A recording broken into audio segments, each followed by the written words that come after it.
I only found out my childhood home was being sold because I happened to drive past it. Not from a phone call, not from a family meeting, from a sign in a yard. A for sale sign with a realtor's face, a phone number, and a little red banner that said, Open house this Saturday. I pulled over, sat there with my hands on the steering wheel, engine still running, staring at it. 6 days earlier, I had sat at that family's dinner table.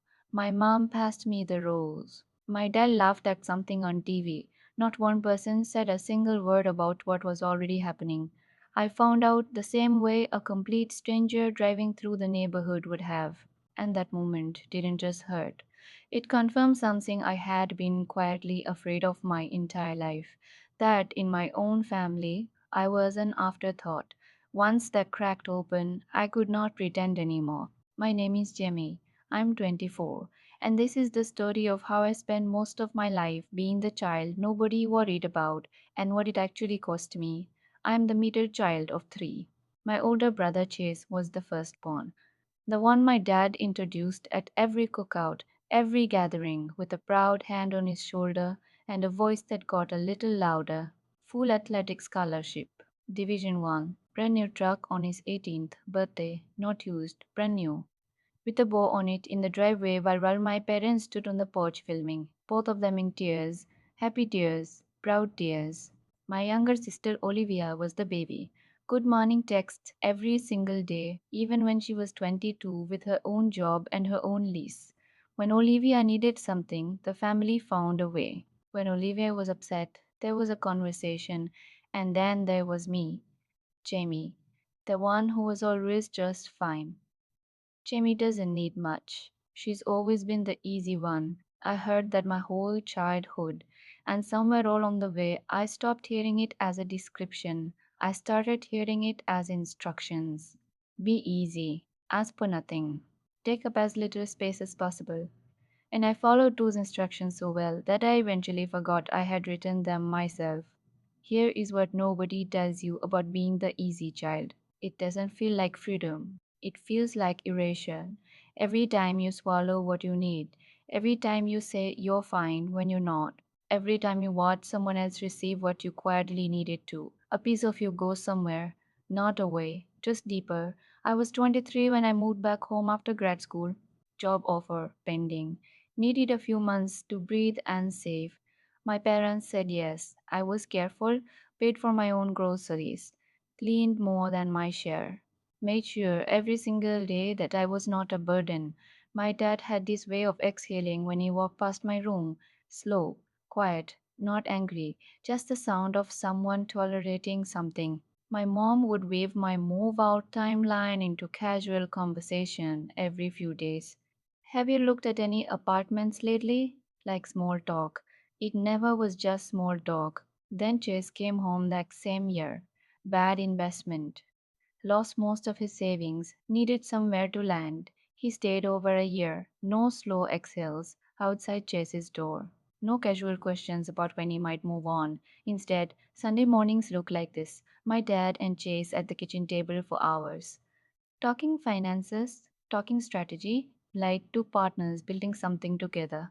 I walked into the doorway one morning with my coffee going cold in my hand, stood there, waited for one of them to glance up and wave me over. Neither of them did. I went back to my room and sat on the edge of my bed staring at the wall.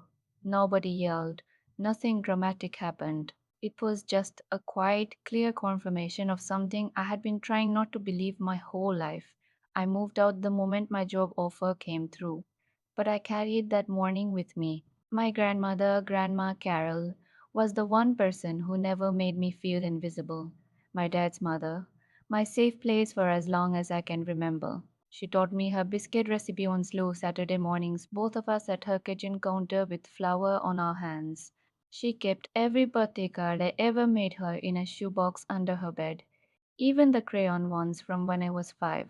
When things felt heavy, she would hold my face in both hands, look right at me, and say, Jamie, baby, you feel everything so deeply. That is not a weakness. That is a gift. She passed away 14 months ago. The grief hit me like a wall. But what followed the grief was something stranger. something it took me weeks to name.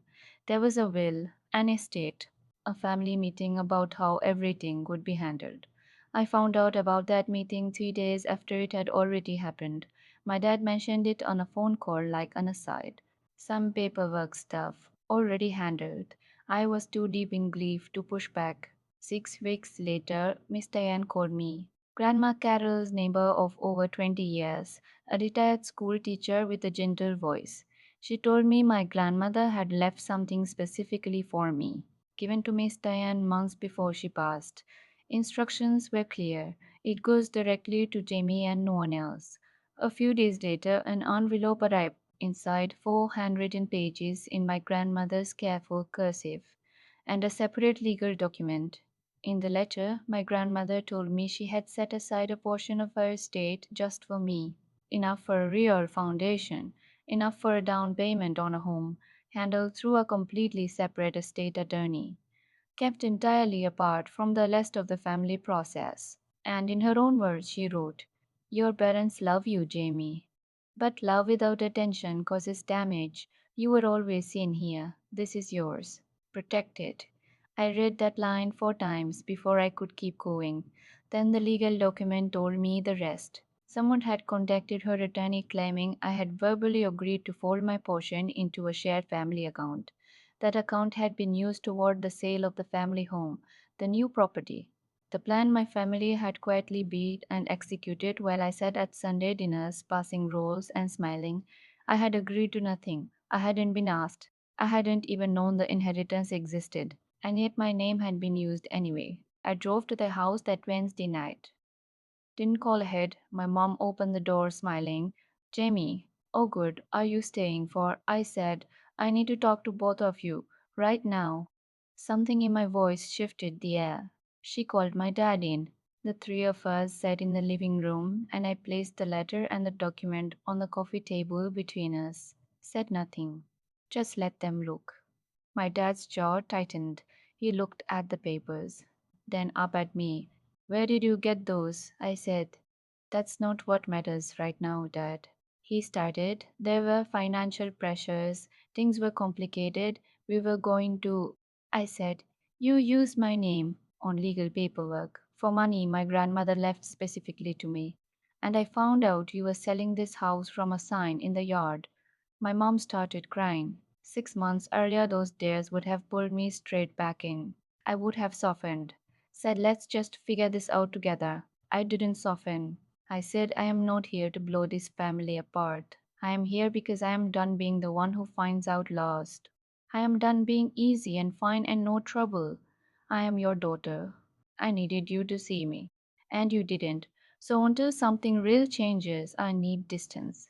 I stood up, walked out, did not look back. That was 17 months ago. The inheritance was fully released at the attorney. I have my own place now, small house, porch out front, real light in the mornings. Grandma Carol's biscuit recipe framed on the kitchen wall where I can see it every day. My parents and I are talking again, slowly, carefully. Long pauses in phone calls. Moments where I stayed content if we are rebuilding something genuine or just learning to be careful around the damage. My dad called a few months ago and said, "I treated you like you were easy to overlook, and I am sorry, sweetheart. It meant something. I am still figuring out how much. We're not all the way back. I don't know if we will get all the way back. But I am not shrinking anymore. I am not performing fine when I am not fine. I am not standing in doorways with cold coffee, waiting for someone to wave me over. The girl who never complains, never asks, never causes trouble. She's not stronger than everyone else. She is just more practiced at carrying pain quietly. And quiet pain does not disappear, it goes deeper. It shows up in your body, in your patterns, in the walls you build without realizing you are building them. You are allowed to take up space. You are allowed to have needs. You are allowed to look at the people who love you and say, "This is not enough and I deserve better." That sign on Oak Street broke something open in me, but rebuilt itself on the other side. That belongs to me, fully, completely. No one else's name on it.